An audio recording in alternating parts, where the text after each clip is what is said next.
Hello बच्चों, welcome back to my YouTube channel physics with RSS. और हमारा chapter 2 जो है फिजिक्स का क्लास 12th का शुरू हो चुका है। इलेक्ट्रोस्टैटिक पोटेंशियल एंड कैपेसिटेंस जो है, इसमें मैंने अपनी पहले डेरिवेशन की जो वीडियो है वो डाल दी थी electric potential due to a point charge के बारे में। आज हम बात करेंगे electric potential due to a dipole. अब देखो, डाइपोल पे जो पोटेंशियल फाइंड आउट करते हैं ना, उसके 3 केस बनते हैं।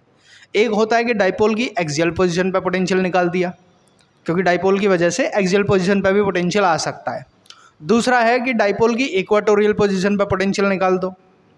और तीसरा होता है डाइपोल की वजह से एट एनी एंगल थीटा पर पोटेंशियल निकालें। और पहले वाले चैप्टर के सारे डेरिवेशंस जो हैं मैंने यहाँ पे डाल दिए हैं।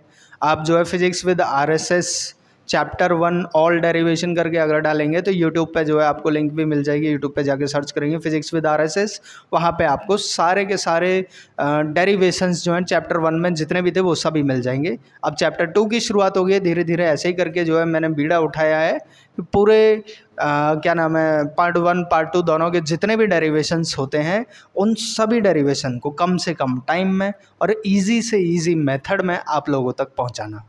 चैनल है उसको वीडियोज़ को लाइक करें, सब्सक्राइब करें, शेयर करें, ज़्यादा से ज़्यादा बच्चों तक पहुंचाएं, जिससे मुझे भी एनर्जी मिलती रहे। कि हम बात करेंगे electric potential due to a dipole, जिसमें हम एक्सियल पोजीशन पे पोटेंशियल को निकालना सीख रहे हैं। ठीक है, तो एक्सियल पोजीशन पे जो पोटेंशियल को अगर हम निकालें तो कैसे निकालेंगे, क्या होता है सर?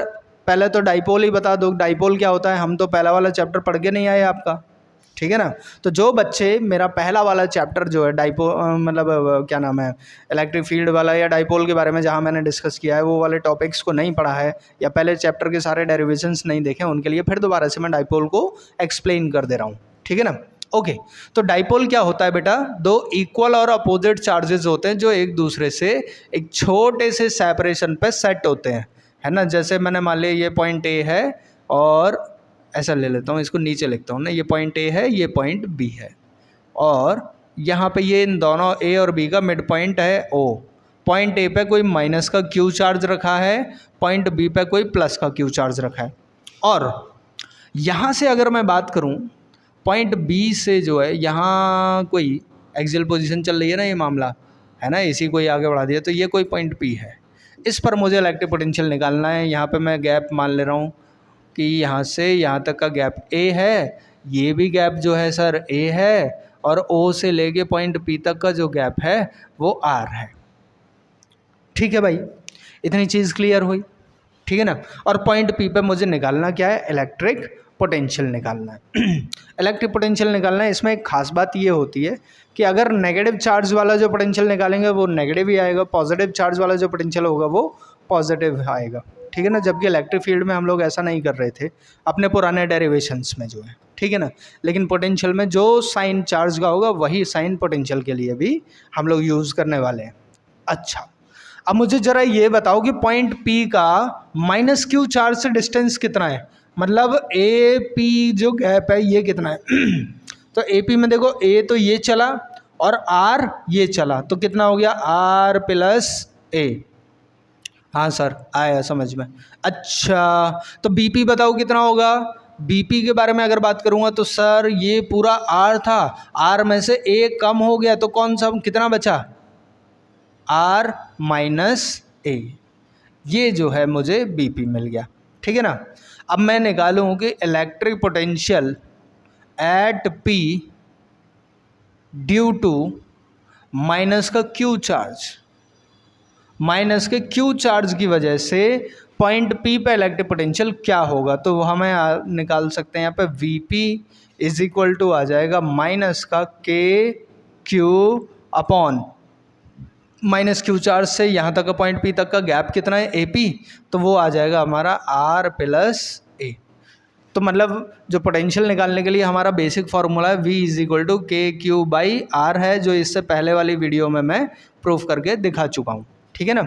उसी का यूज़ मैं यहाँ पे कर रहा हूँ। अब यहाँ पे ये आर, सर यहाँ पे ए प्लस ए क्यों लिया? क्योंकि यहाँ पे ए से पी तक का जो गैप है वो ए और आर दोनों को ऐड करके आ रहा है, इसलिए मैंने ये ले लिया, ठीक है ना। अच्छा, ये पोटेंशियल हो गया हमारा पहला।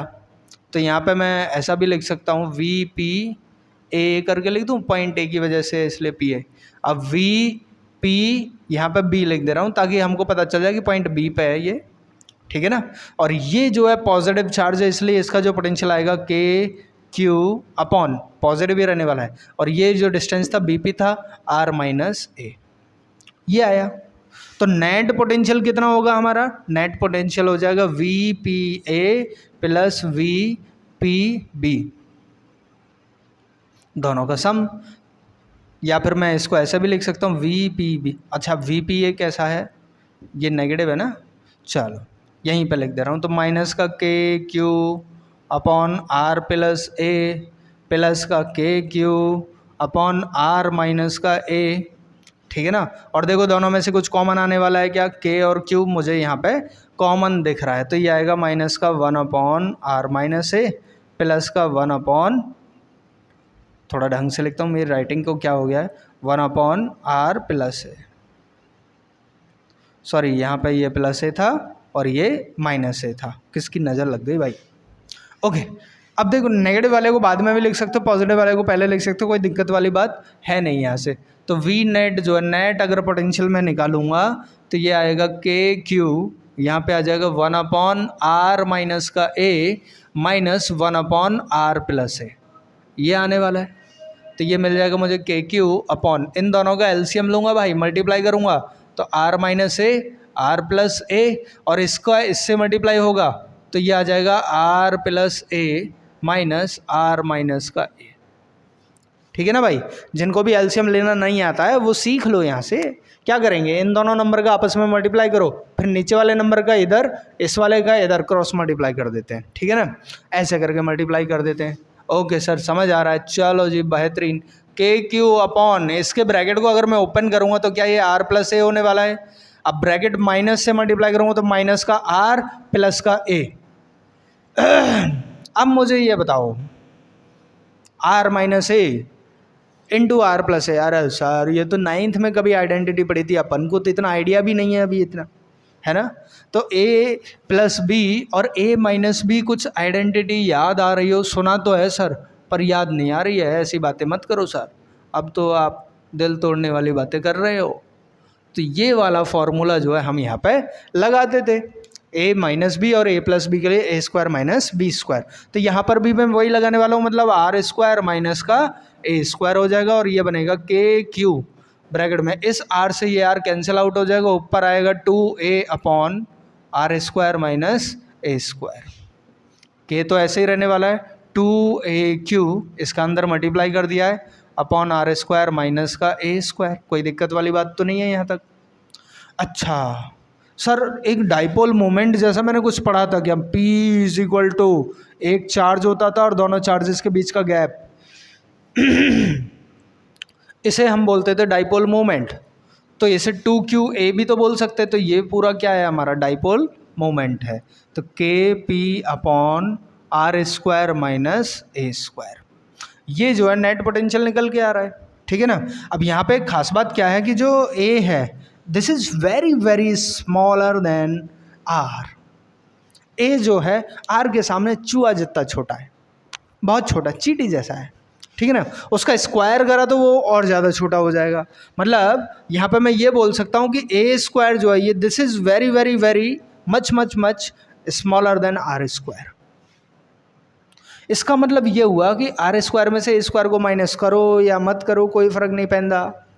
अरे जब कोई फ़र्क ही नहीं पड़ रहा तो A स्क्वायर को नेगलेक्ट करो ना यार, तो A स्क्वायर को हम क्या करेंगे, नेगलेक्ट कर देंगे, ठीक है ना। तो मैं यहाँ पे लिखने वाला हूँ नेगलेक्टिंग A स्क्वायर। तो हमें जो पोटेंशियल मिलने वाला है net potential V is equal to K की वैल्यू सीधी सीधी रख दे रहा हूँ ना, 1/4 पाई एप्सिलॉन नॉट, ऊपर आ गया P, यहाँ से A स्क्वायर हो गया ख़त्म, तो खाली क्या बचेगा R स्क्वायर, ठीक है ना। तो ये पोटेंशियल मिलेगा मुझे due to a dipole at axial position, ठीक है ना। एक्सियल पोजीशन पे जो है इसका डाइपोल मिल जाएगा हमें, ठीक। अच्छा